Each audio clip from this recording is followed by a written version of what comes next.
Cinema వాడండి అంటారు. Cinema వాడు లేకపోతే వాడి జీవితం గడవదు. అవును, ఆ చిన్న చూపు ఇప్పుడు మీరు అది క్రాస్ చేయలేదా? బొక్కలేనా పిచ్చినా కొడుకులా వీళ్ళందరూ.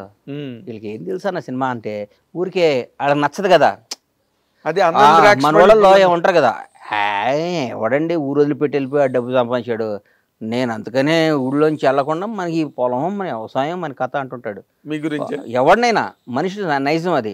వాడు అసంబద్ధుడు. వాడు అరుగు మీద కూర్చొని లింగి కట్టుకొని ఈనాడు పేపర్ చదివి ఒక సొట్ట కాల్చుకొని ఇంటికి వెళ్ళి అన్నం తిని పడుకొని వాడు అదే వాడి జీవితం. వాడు నువ్వు సాధించి హైదరాబాద్ వచ్చి ఒక 1000 కోట్లు సంపాదించి ఆ 1000 కోట్లు అందరికి దానం చేసి మళ్ళీ ఊరు పోయి అరుగు మీద కూర్చొని మాట్లాడు. అంటే కాదు, ఈ మధ్య రోజుల్లో మన సినిమా పరిశ్రమకి సంబంధించి ఇప్పుడు ఎవడ సినిమా వాడిని ఎవరు విమర్శించలేదన్న నువ్వు.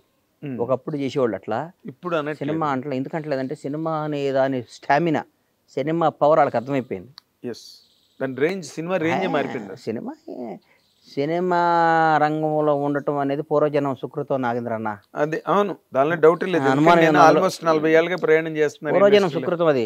ఎవడన్నా సినిమా వాడు వాడికి 1,00,000 కోట్లు కాక మన దగ్గర 10 కోట్లు ఉన్నాయి. మరికొన్నకి కాళ్ళకి ఆడుంది ఏం లేదు. వాటితో పైరు వీళ్ళు చేయాలి, బతిపాలు కావాలి, ఆడిని ప్యాంపరింగ్ చేయాలి, ఈయన ప్యాంపరింగ్ చేయాలి, సార్ అది చెప్పాలి, ఆడికి పార్టీలు ఇవ్వాలి, వీటికి ఇది చేయాలి, మాకు ఈ పని చేయాలండి, మాకు ఇది చేయమండి, మీకు ఇది ఇస్తామని 100 రకాలు మాట్లాడాలి. సినిమా రంగం కూడా మంచి కథ రాసుకొని ఒక అద్భుతమైన బ్లాక్ బస్టర్ కొట్టా అంటే వాడి హ్యాట్స్ ఆఫ్ వాడికి. కాదండి, ఇప్పుడు మీరు cinema, I know you're a true lover of cinema industry.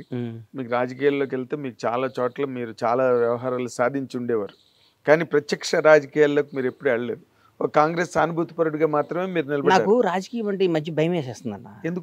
ఎందుకంటే నా మెంటాలిటీకి బేసిక్గా మరీ 6-7 నెలల నుంచి ఇంకా భయం ఎక్కువైపోయింది. చీదీని అమ్మ రాజకీయం అనిపిస్తుంది ఒక్కోసారి. ఏం చేత ఎందుకోసం అంటే అన్నయ్య, కరెక్ట్గా కష్టపడ్డాడు గుర్తింపు ఉండదో. ఇక్కడ రాజకీయాన్ని డబ్బు డామినేట్ చేస్తుందన్న. ఒకప్పుడు విలువలతో ఎట్లా అబ్బా వాడు పనిచేశాడు. ఒకరోజు నా ప్రత్యక్ష సాక్షి, నేను ప్రత్యక్ష సాక్షిని భలే గుర్తొచ్చింది నాకు.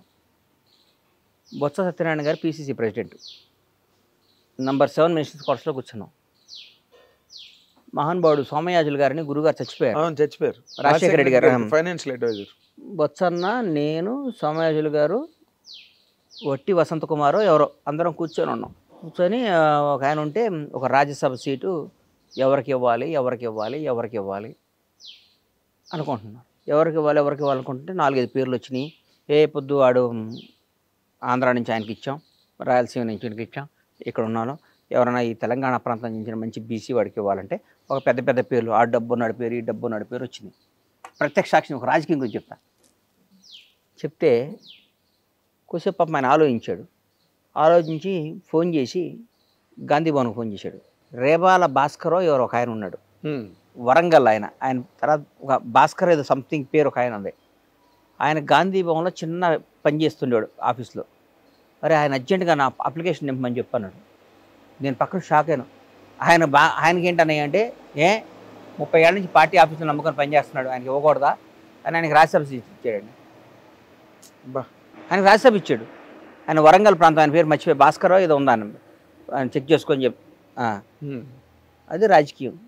ఇప్పుడు 100 కోట్లు ఇస్తాడా, 200 కోట్లు ఇస్తాడా, వీడికి ఫార్మా కంపెనీ ఉందా? మరి ఇప్పుడు ఉన్నది మీ కాంగ్రెస్ ఏనండి, ఇప్పుడు కాదు, ఇప్పుడు మా కాంగ్రెస్ పార్టీ గురించి, గత రాజకీయాల గురించి చెప్తున్నా. ప్రస్తుత మా పార్టీ గురించి అట్లా, వీడికి గ్రనైట్ ఫ్యాక్టరీ ఉందా, వీడికి ఫార్మా ఉందా, వీడు 800 కోట్లు ఇస్తాడు, ఈ డబ్బులకి ఇది అమ్ముదాం, అట్లా ఆలోచిస్తున్నారు. అట్లా ఆలోచించినప్పుడు కార్యకర్తకి ఎక్కడ న్యాయం జరిగింది? ఇక్కడ కార్యకర్త పార్టీ కోసం పిల్లని వదిలిపెట్టి అన్ని వ్యాపారాలు వదిలిపెట్టుకొని జెండా మోసి జై కాంగ్రెస్, జై టీఆర్ఎస్, జై టీడీపీ, జై జనసేన అనే కార్యకర్తకి వాడు డబ్బు సంపాదించుకొని వాడు వ్యాపారం చేసి, వాడు వ్యవసాయం చేసి, వాడు వ్యాపారం చేస్తే వాడిని జెండా మోసి వాడు ఎవరు మోస్తారు? నువ్వు పిలుపునియంగాల దండాలు ఎవరు చేస్తారు? నువ్వు పిలుపునియంగాల బంధువులు ఎవరు చేస్తారో? నువ్వు పిలుపునియంగాల నీ మీటింగులకు వచ్చి జై ఎవరు కొడతారో? నీ జై కొట్టే అంటే వాడికి ఒక రోజు పోతుంది. వాడు సంవత్సరంలో ప్రతిపక్షంలో ఉన్నప్పుడు ఒక 50 రోజులు 60 రోజులు ఈ ధర్నాలు పనులు చేసి ఒక 50 రోజులు పండగలు పోయి వాడు ఎక్కడ సంపాదిస్తాడు జీవితంలో? నిజమైన కార్యకర్త ఎక్కడ సంపాదిస్తాడు? చూడాలి కదా మనం. వాళ్ళని చూడకుండా వాళ్ళని ఈ గత గవర్నమెంట్లో ఈయన రియల్ ఎస్టేట్ చేసి 1000 కోట్లు సంపాదించాడు, ఆ స్కామ్ చేసి ఆ 1000 కోట్లని పార్టీ తీసుకుంటే ఇక 300 కోట్ల 400 కోట్ల డబ్బులు వస్తాయి. ఆ 400 కోట్లు మన పార్టీకి ఉపయోగపడతాయి అని ఆలోచించినప్పుడు రాజకీయం చేయడం ఎందుకన్నా? కరెక్ట్.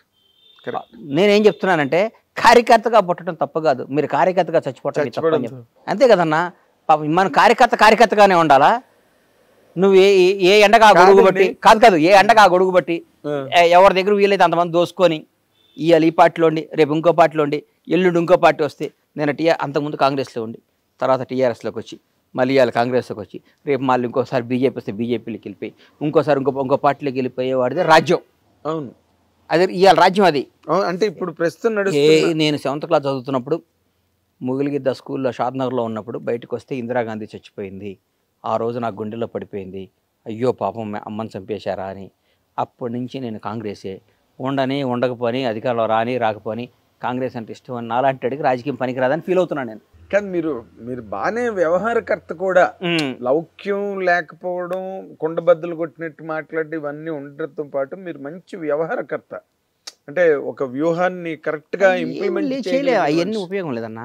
దాన్ని డామినేట్ చేస్తుంది డబ్బు. ఇవ్వాలి మీ దగ్గర డబ్బు లేదండి? డబ్బున్నా కానీ డబ్బు అంటే ఇట్లా నేను 1000 కోట్లు నా దగ్గర లేవు, 1000 కోట్లు.